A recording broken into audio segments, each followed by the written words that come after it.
الحمد للہ وکفا والصلاة والسلام علی سید الانبیاء والمرسلین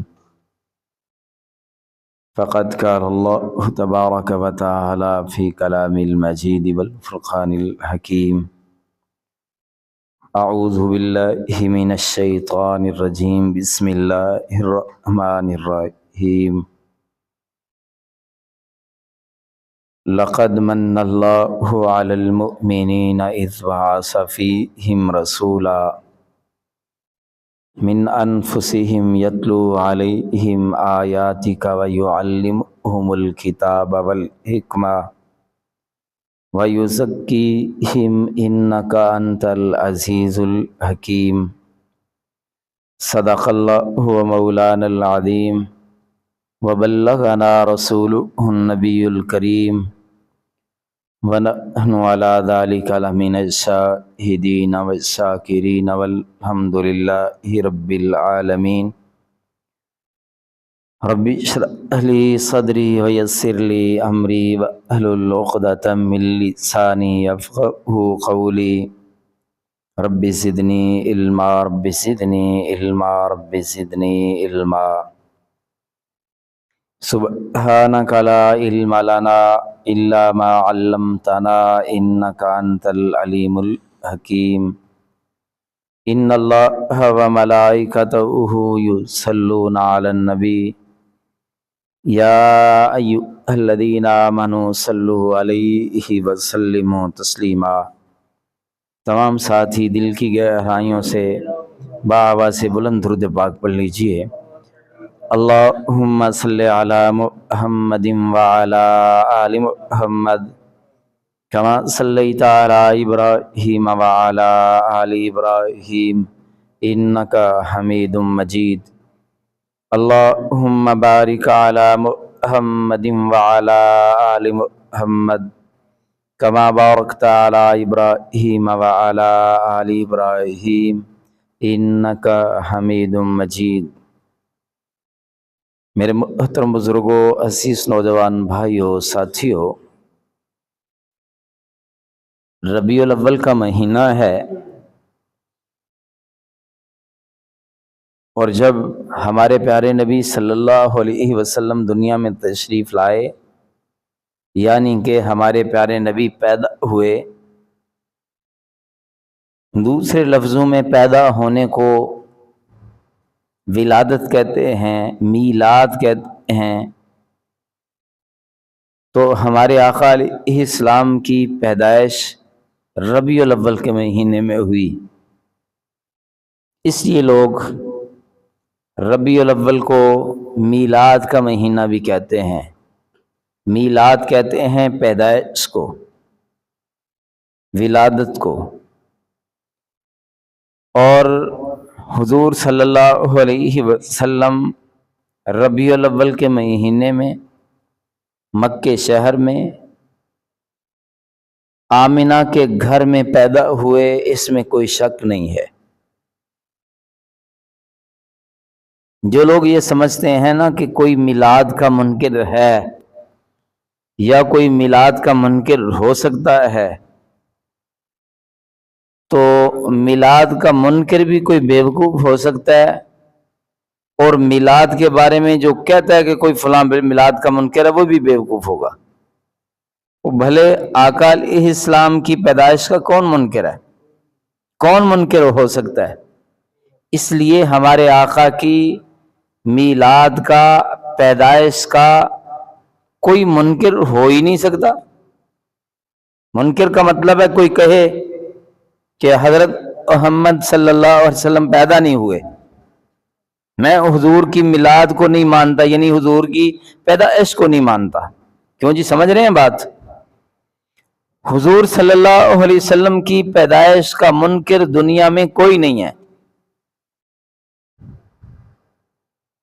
اس لیے کہ آقا علیہ السلام ربیع الاول کے مہینے میں مکے شہر میں، خاندان قریش میں، بنو ہاشم میں حضرت عبداللہ کے گھر میں حضرت آمنہ کے بطن سے پیدا ہوئے، اس میں کوئی شک نہیں ہے۔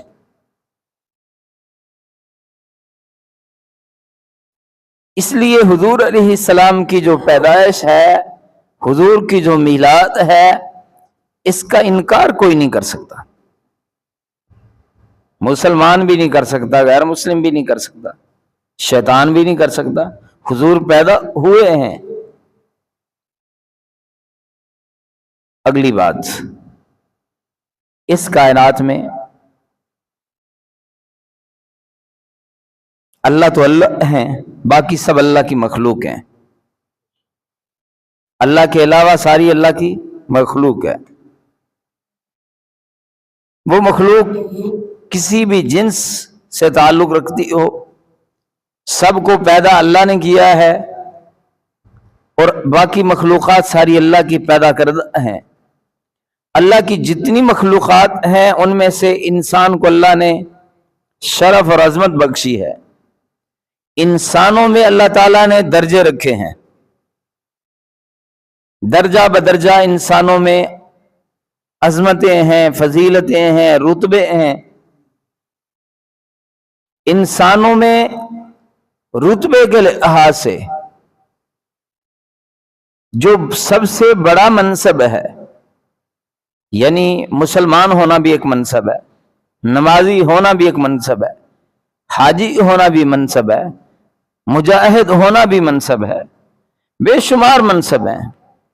والد ہونا بچوں کے لیے ایک بڑا منصب ہے، لیکن انسانی مرتبے میں جو جتنے بھی شرف والے، عظمت والے منصب ہیں، ان میں سب سے اونچا منصب جو ہے وہ نبوت کا ہے۔ کون سا ہے؟ نبوت کا ہے۔ ساری مخلوقات میں سے انسان اعلیٰ ہیں۔ انسانوں میں مختلف جو مرتبے ہیں، ان مرتبوں میں سب سے بڑا مرتبہ انبیاء کا ہے، نبوت کا ہے۔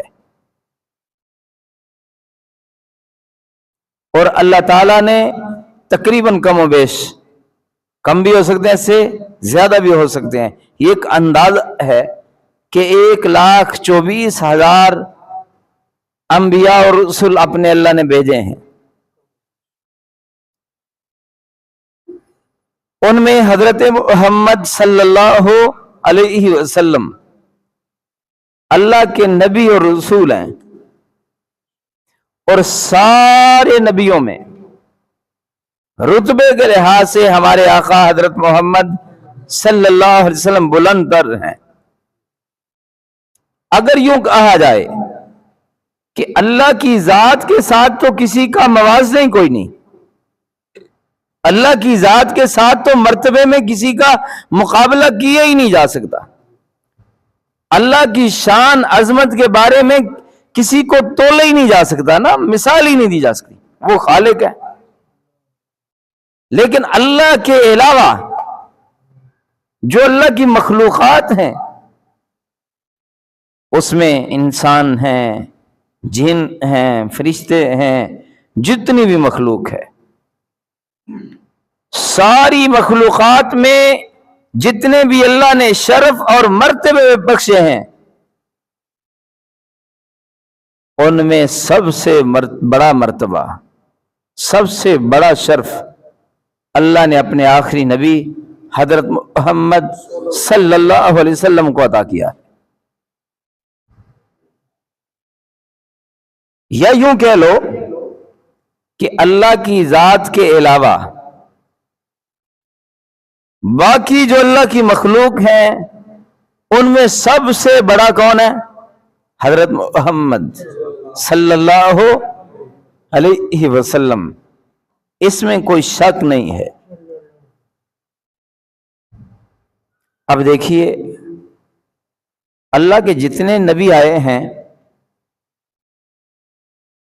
ان نبیوں کے پیدا ہونے کے بعد، نبوتیں ملنے کے بعد، لوگوں کو دعوت و تبلیغ کرنے کے بعد ان کے تذکرے ہوئے ہیں، ان کا تعارف ہوا ہے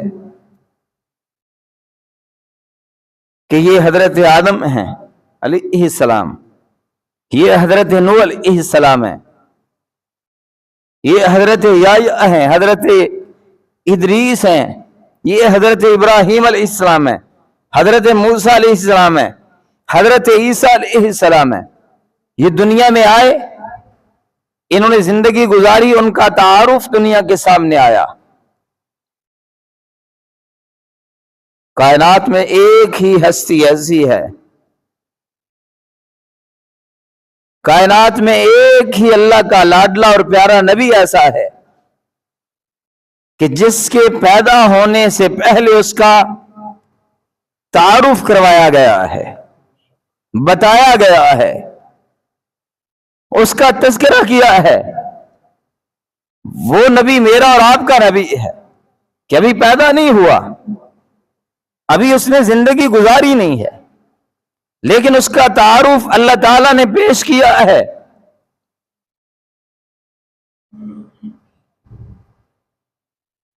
نبی تو نبی ہیں. حضرت آدم علیہ السلام کے بارے میں ایک روایت میں آتا ہے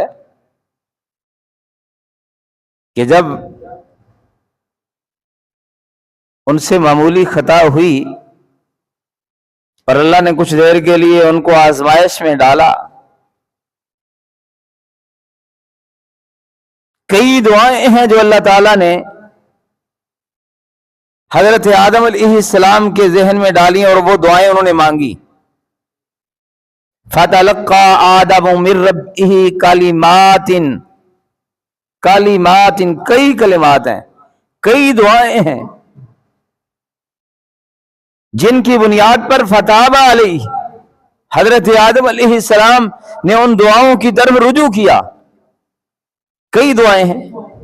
ربنا ظلمنا انفسنا وان لم تغفر لنا وترحمنا لنکونن من الخاسرین. قرآن ہمیں یہ بتاتا ہے کہ حضرت آدم علیہ السلام نے ان الفاظ کے ساتھ بھی اپنے اللہ سے دعا مانگی، معافی مانگی. بنی اسرائیلیات میں اور کئی دعاؤں کا ذکر آتا ہے. ایک دعا کا ذکر یہ آتا ہے کہ جب اللہ تعالیٰ نے دعا قبول کی نا، ان میں ایک دعا یہ بھی ہے ربنا ظلمنا انفسنا، اور ایک یہ ہے کہ حضرت آدم علیہ السلام نے اللہ سے کہا کہ اللہ جو تیرا رسول محمد ہے نا صلی اللہ علیہ وسلم، اسی کی نسبت سے ہی، اسی کی وجہ سے ہی مجھے معاف کر دے. تو حضرت آدم علیہ السلام سے پوچھا گیا کہ یہ آپ نے نام کہاں سے لکھا ہے؟ توجہ کیجئے گا. حضرت آدم علیہ السلام نے کہا جب ابھی میرا بھی تعارف نہیں تھا، اللہ نے میرا مجسمہ بنایا تھا. حضرت آدم نے کہا کہ جب میرے اندر روح ڈالی تو میری زندگی کا جو پہلا سب سے عمل تھا، جب میں میرے اندر مجسمے کے اندر روح ڈالی اور میں زندہ ہوا، تو جو سب سے پہلی میری نظر بڑھی تو عرش پر بڑھی اور وہاں لکھا ہوا تھا لا الہ الا اللہ محمد الرسول اللہ. کہہ دو سبحان اللہ. پیدائش تو بڑی دیر کی بات ہے، بعد کی بات ہے. میلاد تو بڑی دیر بعد کی بات ہے. تو حضرت آدم علیہ السلام نے کہا کہ جب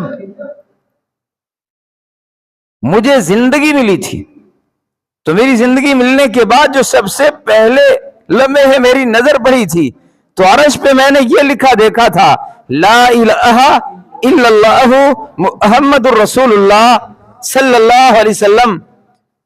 تو اسی وقت میرے ذہن میں آ گیا تھا کہ یہ جو محمد ہے نا کوئی، وہ اللہ کا بڑا پیارا ہے، وہ اللہ کا بڑا لاڈلا ہے، وہ اللہ کا بڑا خاص ہے.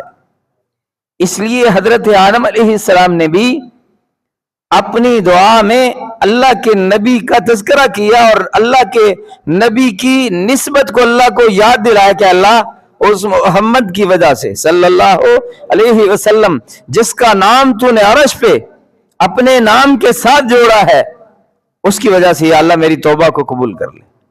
اور اللہ نے توبہ کو قبول کر لیا. تو میری بات کو سمجھیے کہ نبی جتنے بھی آئے ان کا تعارف، ان کا تذکرہ اور ان کے بارے میں معلومات ان کی پیدائش کے بعد کی ہیں۔ کوئی نبی ایسا نہیں کہ جو دنیا میں نہ آیا ہو اور آنے سے پہلے اس کی تفصیلات دنیا نے جان لی ہو، کوئی ایک نبی بھی ایسا نہیں۔ میرے اور آپ کے پیارے نبی صلی اللہ علیہ وسلم ایسے ہیں کہ ابھی دنیا میں تشریف نہیں لائے تھے تو دنیا میں اللہ نے ان کا تعارف کروایا تھا۔ پہلی کتابوں میں تعارف موجود ہے، پہلے انبیاء کی زبانوں میں، شریعتوں میں اپنے آخری نبی کا تعارف اللہ نے کروایا ہے، اور آدم کی پیدائش کے وقت ہی ان کو اپنے نبی کا تعارف کروا دیا ہے۔ آدم وہ پہلے انسان ہیں جن کے نام کے ساتھ ولدیت بھی نہیں لکھی جاتی، پہلے انسان، ان کا والد ہی کوئی نہیں ہے، تو ان کو بھی پیدا ہوتے ہی سب سے پہلا تعارف اللہ نے اپنے آخری نبی حضرت محمد صلی اللہ علیہ وسلم کا کروایا ہے۔ اور آپ اندازہ کر سکتے ہیں کہ اللہ کو اپنے نبی سے کتنا پیار ہوگا کہ پوری دنیا میں آج پرانے زمانے کی بات ہی نہیں کرتے، دنیا میں کہاں کہاں اللہ کا نام گونجتا ہے۔ کیوں جی گونجتا ہے؟ کہاں کہاں آپ کو اللہ کا نام ملتا ہے، اور اللہ کے نام کے ساتھ جو سب سے زیادہ نام گونجتا ہے وہ کون سا ہے؟ حضرت محمد صلی اللہ علیہ وسلم۔ قرآن میں اگر اللہ کا نام ہے تو اللہ کے نبی محمد کا نام ہے صلی اللہ علیہ وسلم۔ اگر حدیث میں اللہ کے نبی نے اللہ کا تذکرہ کیا ہے تو اللہ کے نبی کا تذکرہ حدیث میں، یعنی اللہ کے نبی نے خود اپنا تذکرہ کیا ہے۔ اذانوں میں اگر اللہ کا تذکرہ ہے تو اللہ کے نبی کا تذکرہ ہے، نمازوں میں اگر اللہ کا تذکرہ ہے تو اللہ کے نبی کا تذکرہ ہے۔ آپ فضاؤں کے اندر گونجتی ہوئی کوئی ایسی آواز سنو جس میں اللہ کا تذکرہ آئے گا، اللہ کے نبی کا تذکرہ آئے گا۔ اگر حج میں اللہ کا تذکرہ آئے گا، اللہ کے نبی کا تذکرہ آئے گا، جہاں جہاں پر اللہ کا تذکرہ آئے گا ساتھ اللہ کے نبی حضرت محمد صلی اللہ علیہ وسلم کا تذکرہ بھی آئے گا۔ اللہ اکبر۔ تو میں بات کر رہا تھا کہ ربیع الاول کا مہینہ ہمارے آقا حضرت محمد صلی اللہ علیہ وسلم کی پیدائش کا مہینہ ہے، اور پیدائش کو عربی الفاظ میں کیا لفظ کہتے ہیں؟ میلاد۔ کیا کہتے ہیں؟ ولادت، میلاد، یہ کہتے ہیں پیدائش کو۔ اور میں نے آغاز میں ہی تذکرہ کیا ہے کہ اللہ کے نبی کی پیدائش کا، اللہ کے نبی کی میلاد کا، ولادت کا دنیا میں کوئی منکر پاگل ہوگا؟ کوئی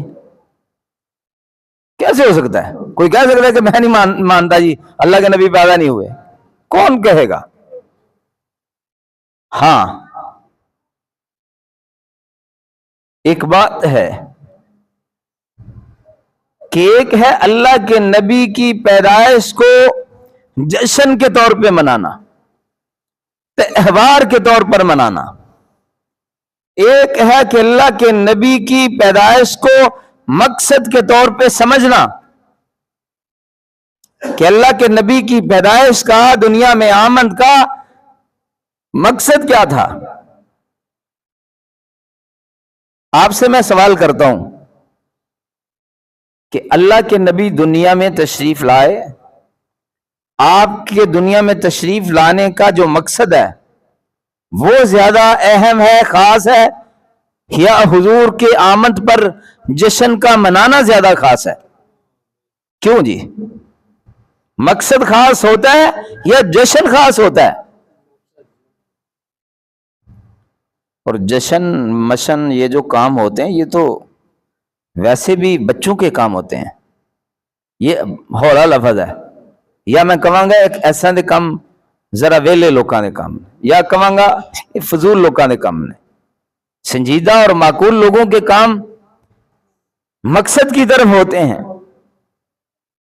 اس لیے یہ تو کوئی کہا جا سکتا ہے کہ اللہ کے نبی کی میلاد کے موقع پہ فلاں جشن نہیں مناتا، کہہ سکتے ہیں آپ،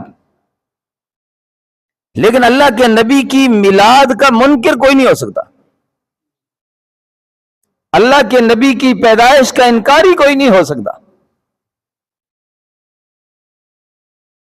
اور یہ بڑی معذرت کے ساتھ ماحول ہے، اور ماحول کے خلاف بات کرنا بڑا مشکل ہوتا ہے، لیکن کرنی چاہیے، نہیں کریں گے تو حالات ہی بدل جائیں گے۔ کئی لوگ کہتے پھریں گے سوائے ابلیس نے سارے ہی جشن منایا ہے، تو پتا کون کہتے پھریں گے؟ جڑے نہ سود تو بچتے نے، نہ زکات دین دی پرواہ ہے انہوں نے کوئی ہے، نہ نماز ہی فکر ہے، وہی اس گل زور لان گے کہ جناب اللہ دے نبی دی پیدائش سے جشن صرف ابلیس نہیں مناندا، باقی سارے ہی مناندے نے۔ وہ ہمارے ایک مولوی صاحب کہا کرتے تھے، او پگلو اسلام کی ڈکشنری میں شکر ہے جشن ہے ہی نہیں ہے۔ کیا ہے؟ شکر ہے۔ خوشی کے موقع پہ کیا ہے؟ شکر ہے۔ جشن اسلام کی ڈکشنری میں ہے ہی نہیں ہے۔ ہاں کوئی لاؤ بات، بڑی عید ہے، خوشی کا دن ہے، تم شکر ادا کرنے کے لیے مسجد میں جمع ہو جاتے ہو۔ چھوٹی عید خوشی کا دن ہے، شکریہ کے لیے مسجد میں آ کے اللہ کے سامنے جھک جاتے ہو۔ یہ والا لہو لعب والا جشن جسے تم جشن کہتے ہو، یہ اسلام کی ڈکشنری میں نہیں ہے۔ سمجھو نہ سمجھو، مانو نہ مانو، تمہاری مرضی ہے۔ یہ ڈھول ڈمکے، یہ جناب رنگ رلیاں، یہ تماش بینیاں، دکھلاوے، او بھائی اللہ کے نبی کے آنے پر خوشی ہے تمہیں، تو اللہ کے نبی جس مقصد کے لیے آئے اس کے لیے اپنی زندگی کو کیوں نہیں کھپا دیتے؟ اس مقصد کو اپنی زندگی کا مقصد کیوں نہیں بنا لیتے؟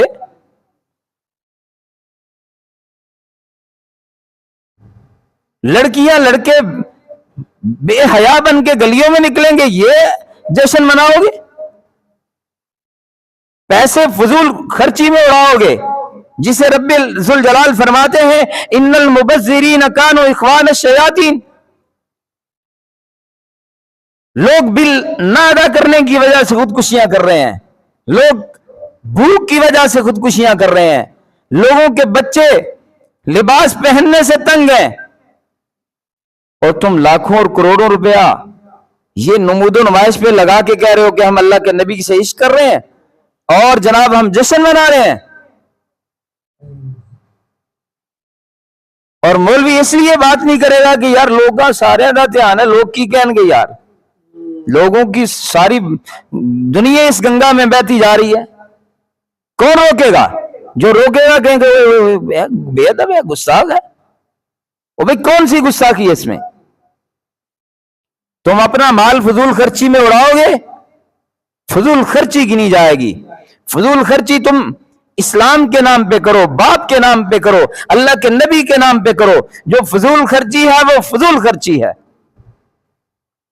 فضول خرچی نسبت اچھی ہونے کی وجہ سے یہ نہیں ہے کہ وہ فضول خرچی بدل جائے گی۔ اس لیے میں بات کر رہا ہوں کہ اللہ کے نبی صلی اللہ علیہ وسلم اتنے مقام، اتنے مرتبے کے ساتھ جو دنیا میں تشریف لائے، ایک مقصد کے لیے آئے تھے۔ اور یہ والا جو طریقہ اب ہماری قوم نے پکڑ لیا، بالخصوص ہمارے پاک و ہند میں، عرب میں تو شاید ابھی بھی اس طرح کا ماحول نہیں ہے، ہمارے ہاں جو یہ سلسلہ پکڑ لیا نا، یہ اہل قوموں کی نشانی ہے، سنجیدہ قوموں کی نشانی نہیں ہے۔ یہ آپس میں لڑائیاں بھی کر رہے ہیں، قتل و غارت گیری بھی ہو رہی ہے، بھوک سے بھی مر رہے ہیں، جھوٹ بھی بول رہے ہیں، ملاوٹ بھی کر رہے ہیں، شرک بھی کر رہے ہیں، بدعت بھی کر رہے ہیں، جو ستیہ ناس اپنے دین کے حلیے کا ہوتے کر رہے ہیں، حلیہ بگاڑ رہے ہیں، اللہ کے نبی کی سنتوں کے خلاف چل رہے ہیں، اور اللہ کے نبی صلی اللہ علیہ وسلم کے پیدائش والے دنوں میں، ان دنوں میں بھی جو کچھ کر رہے ہیں، نہ وہ قرآن کہتا ہے، نہ اسلام کہتا ہے، نہ اللہ کے نبی کہتے ہیں، اور پوری کی پوری قوم بہ رہی ہے اس رو میں۔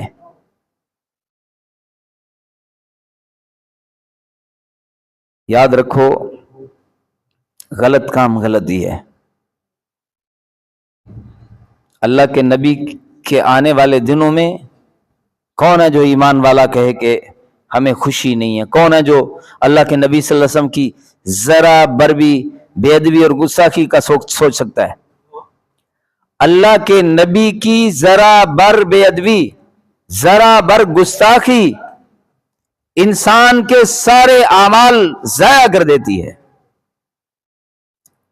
انسان کا ایمان ختم ہو جاتا ہے۔ جو اللہ کے نبی صلی اللہ علیہ وسلم کی ذرا بر بے ادبی کرے، لیکن آپ کو معلوم ہے کہ ہم یہ جو کچھ کرتے ہیں گلیوں، بازاروں، پہاڑوں،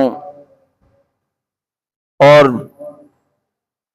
جو طریقے ہم نے اپنائے ہوئے ہیں، کیا سمجھتے ہیں کہ اللہ کے نبی اس سے خوش ہوتے ہوں گے؟ کیا سمجھتے ہیں آپ؟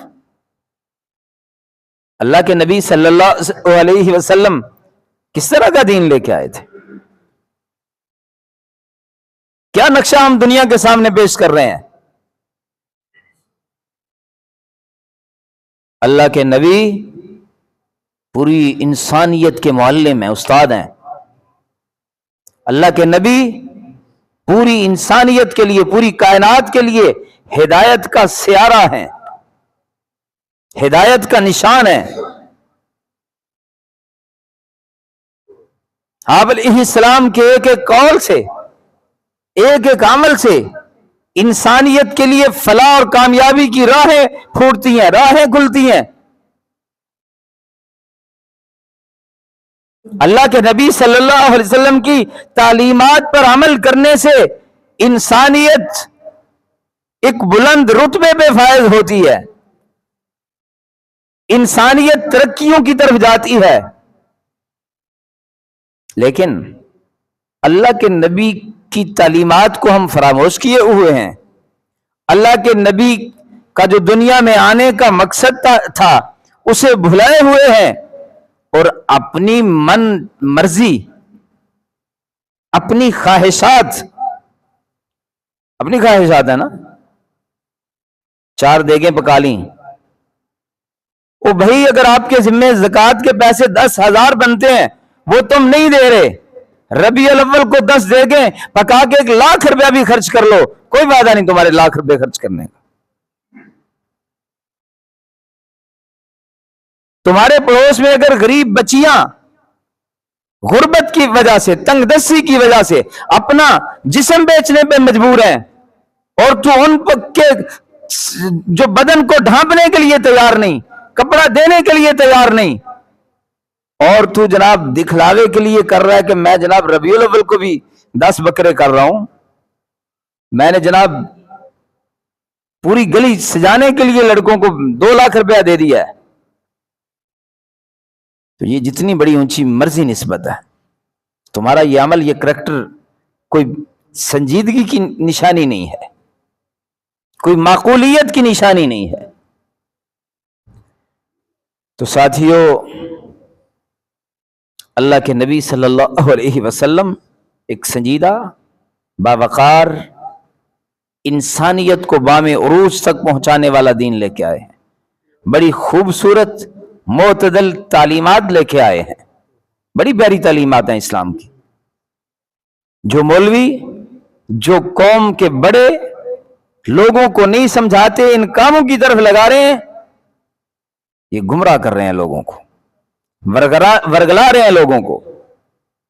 ان لوگوں کو سمجھانے کی ضرورت ہے، اور یہ زیادہ بدقسمتی کی بات ہے کہ جو رنگ رلیاں، جو ڈھول ڈھمکا، جو نمود و نمائش ہم ہندوؤں سے سیکھ کے اپنی شادیوں پہ کرتوتیں کرتے تھے، وہ آہستہ آہستہ سارے کام ہم نے میلاد کی نسبت سے کرنا شروع کر دیے۔ یہ بدقسمتی ہے. ہمیں باز آنا چاہیے. ہمیں اللہ کے نبی کے دین کو ہمیں سمجھنا چاہیے اور اللہ کے نبی کے دین کو سینے سے لگانا چاہیے. پیارے نبی صلی اللہ علیہ وسلم کی تعلیمات پر عمل کرنے کی طرف آنا چاہیے. اپنی خواہش کے مطابق کوئی عمل نہیں کرنا چاہیے، کوئی فائدہ نہیں ہے اس کا.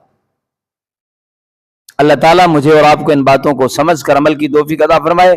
وآخر دعوانا الحمدللہ رب العالمین.